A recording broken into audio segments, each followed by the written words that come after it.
Criminal Investigation Detective Group or CIDG.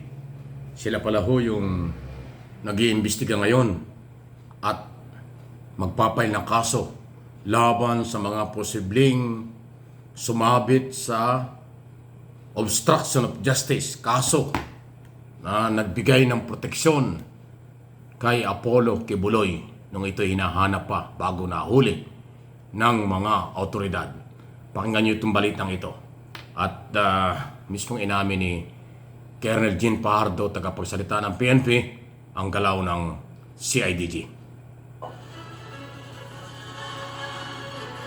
Without naming names, so siguro ito yung mga nakikita na natin na mga pangalan at mga nagsasalita talaga na sabi ko nga very vocal na sinasabing wala doon na they might be included po dito po sa kasong obstruction of justice.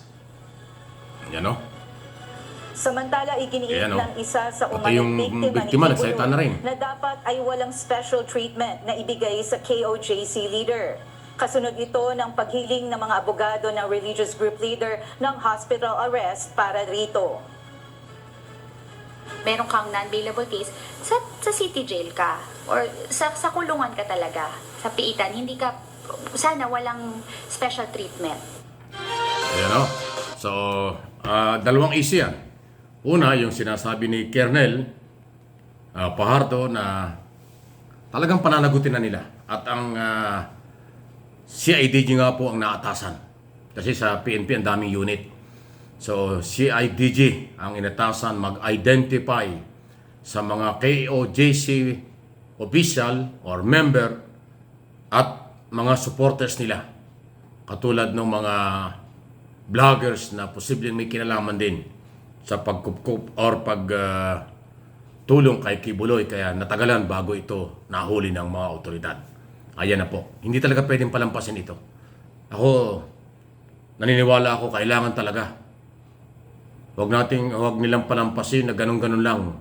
Pinahirapan nila ng 2 linggong mahigit ang mga pulis sa paghahanap. Yung pala, nandun lang talaga sa kumpag.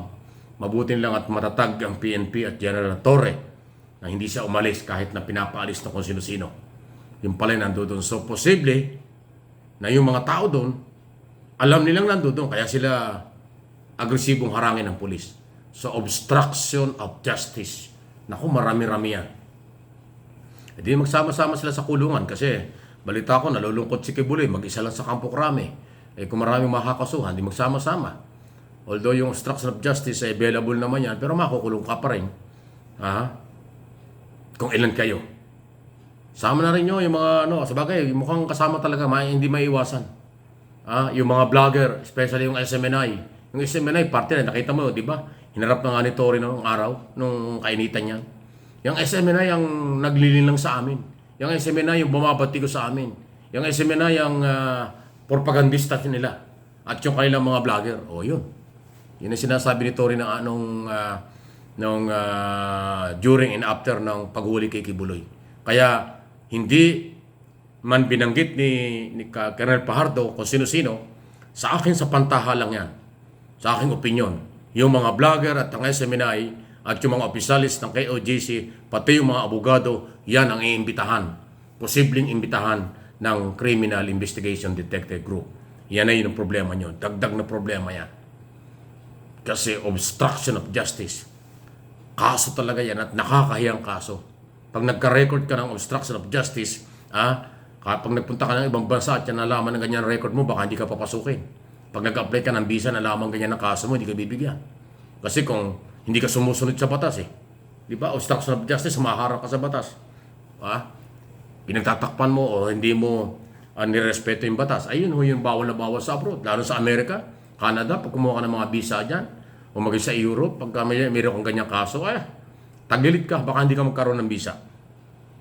Kaya maging maingat po. Hindi ho basta-basta nakapag-ingay, nagdeklara ng suporta, pero ang suporta sa isang kaibigan o organization, may limitasyon. Pero pag mayroon ng court order, mayroong arrest warrant, tumigil lang yung suporta mo. Huwag kang lumantad dyan. Kasi pag lumutang ka dyan at hinarang mo yung court order, talagang obstruction of justice. Yun. Hindi ka naman makaka-deny doon. May video at saka picture yan. Pangalawa, hindi ka naman matutulungan ng Katulad ni Kibuloy na pinagtatanggol nyo, paano kayo matutulungan niya? Nakakulong na. Di ba? Pati nga yung kanyang mga asset, mga property, mapupunta na kay Duterte. Di ba? After siguro na matanggal yung prosen kasi naka-prosen ang kanyang mga asset hanggang February ng 2025. O, yun. So, yung isang issue naman, yung panawagan ni Atty. Domingo, yung pong babaeng nadinig nyo, si Atty. Domingo yon, abogado ni Amanda, na sana daw ay walang special treatment. Kailangan sa city jail makulong. Kung nakulong si Crescente, Enteng, Ingrid Canada, Sylvia at saka si Jacqueline Roy, ang gusto ng Amanda Camp, si Kibuloy tanggalin din sa Krami. Ikulong sa city jail. Especially dyan sa Pasig kung saan nandun ang kaso. Huwag sa Kampo Krami. Kasi hindi naman nga politician yan. Hindi naman malaking VIP yan dahil yan ang Krami ay yung mga nakakasuhan ng mga politiko. Di ba? On record yun. Siya lang naman yung nadala ka agad dyan ng ganun, ng treatment. Na may sariling kwarto, may electric pan pa. Okay? So, ayan ang kaganapan. Wala tayong magagawa. Ganyan ho talaga pagka nakasuhan at nahuli, ay talagang mawawala ang lahat ng sarap ng buhay mo.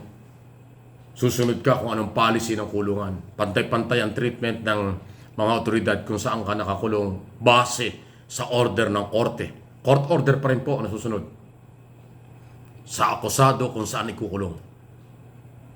Hindi pwedeng kung sino-sino lang. Ang PNP, kaya nila dyan ikinukulong kasi sabi ng korte, sige, dyan lang sa custodial center ng Kampo Krami.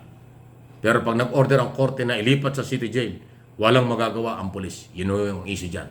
Sila susunod lang. Lahat, BGNP, PNP, military, NBI, lahat ng law enforcement agency, susunod lang yan sa mga court order. Kapag may mga arrested or may mga kinakailangang hulihin at kapag arestado na, court order pa rin ang susundin nila. Yan po yun. Hindi pwedeng politiko, hindi pwedeng abogado o kung sino man. Wala na po tayong magagawa dyan. Kahit kami sa media, tayo sa social media, wala tayong magagawa dyan. Kundi ibalita lang natin kung ano yung mga proseso ng batas at pinapairal na batas para sa akusado, para sa mga arrested personality at iba pa. Ganon ang sitwasyon. Hindi makukuha yan sa ingay ng pagtutulad kung ano. Dahil ang court ang merong sapat na merong jurisdiction and control at jurisdiction sa kung anong gagawin. Dahil yan ay nasa kamay na nila. Walang kinalaman ng executive department yan, walang kinalaman ng mga legislator dyan, pure sa korte, din susunod lang ang law enforcement agency. Ayun, okay? At least pero meron ho kayong dagdag na maling kaalaman sa ating mga topic. Kaya please like ng ating mga video dito sa Mike Abe Opinions. At siyempre itong channel na ito, MA Pinoy TV. Dalawang channel po yan. Huwag niyo kong iwan. Samahan po ninyo, palakasin natin para maiparating ko sa inyo ang mga tamang impormasyong makakadagdag ng kaalaman sa bawat isa sa atin.